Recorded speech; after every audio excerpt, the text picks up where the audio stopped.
capítulo 23. Olhando atentamente para o sinédrio, Paulo disse: Homens, irmãos, eu me comportei perante Deus com uma consciência perfeitamente limpa até o dia de hoje. Em vista disso, o sumo sacerdote Ananias mandou que os que estavam em pé junto dele lhe batessem na boca. Paulo disse-lhe então: Deus te baterá a parede caiada.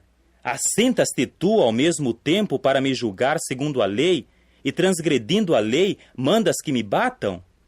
Os parados ali disseram: Injurias tu o sumo sacerdote de Deus? E Paulo disse: Irmãos, eu não sabia que era o sumo sacerdote, pois está escrito: Não deves falar injuriosamente de um governante do teu povo.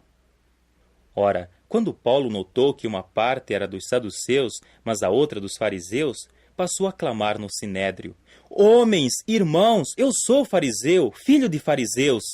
É por causa da esperança da ressurreição dos mortos que estou sendo julgado.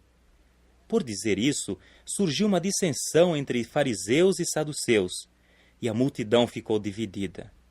Pois os saduceus dizem não haver nem ressurreição, nem anjo, nem espírito, mas os fariseus declaram publicamente todos estes. E rompeu assim uma grande gritaria, e alguns dos escribas do partido dos fariseus se levantaram e começaram a contender ferozmente, dizendo: Não achamos nada de errado neste homem. Mas se um espírito ou um anjo falou com ele... Ora, tornando-se grande a dissensão, o comandante militar ficou com medo de que Paulo fosse dilacerado por eles e mandou a força de soldados descer e arrancá-lo do meio deles, para o levarem ao quartel. Mas na noite seguinte, o Senhor estava em pé ao lado dele e disse: Tem coragem, pois assim como tens dado testemunho cabal em Jerusalém concernente às coisas a respeito de mim, terás de dar também testemunho em Roma. Então, ficando o dia, os judeus formaram uma conspiração e obrigaram-se com uma maldição, dizendo que nem comeriam nem beberiam até matarem Paulo. Foram mais de 40 homens que formaram esta conspiração juramentada. E eles foram ter com os principais sacerdotes e os anciãos e disseram: Obrigamo-nos solenemente com uma maldição de não tomarmos nem um bocado de alimento até matarmos Paulo. Assim, portanto, vós, junto com o sinédrio, tornai claro ao comandante militar por que ele devia trazê-lo para baixo a vós, como se pretendesseis resolver mais exatamente os assuntos que o envolvem. Mas, antes dele chegar perto, estaremos prontos para eliminá-lo. No entanto, o filho da irmã de Paulo soube que estavam de tocaia, e veio e entrou no quartel, e relatou isso a Paulo. Paulo chamou assim um dos oficiais do exército e disse: Conduz este jovem ao comandante militar, pois tem algo para lhe relatar.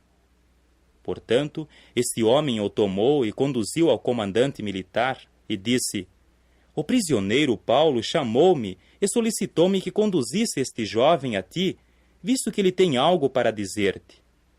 O comandante militar tomou-o pela mão e se retirou e começou a interrogá-lo em particular. Que é que tens para relatar-me?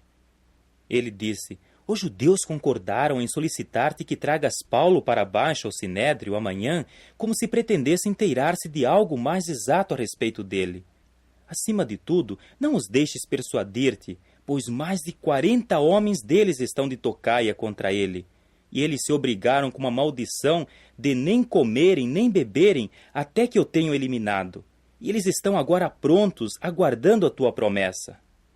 Portanto, o comandante militar deixou o jovem ir embora, depois lhe ordenar: Não des com a língua nos dentes para com ninguém de que me esclareceste estas coisas. E ele convocou certos 2 dos oficiais do exército e disse: Aprontai 200 soldados para marcharem até Cesareia, também 70 cavaleiros e 200 lanceiros para a 3ª hora da noite. Também provede animais de carga para que façam Paulo cavalgar e o transportem a salvo até Félix, o governador. E ele escreveu uma carta na seguinte forma: Cláudio Lísias, a sua excelência, o governador Félix, cumprimentos. Os judeus apoderaram-se deste homem, e ele estava prestes a ser eliminado por eles, Mas eu vim repentinamente com uma força de soldados e o resgatei, porque fiquei sabendo que ele era romano. E, querendo averiguar a causa pela qual o acusavam, levei-o para baixo ao sinédrio deles. Verifiquei que estava sendo acusado por questões da lei deles, mas não foi acusado de nenhuma única coisa que merecesse a morte ou laços.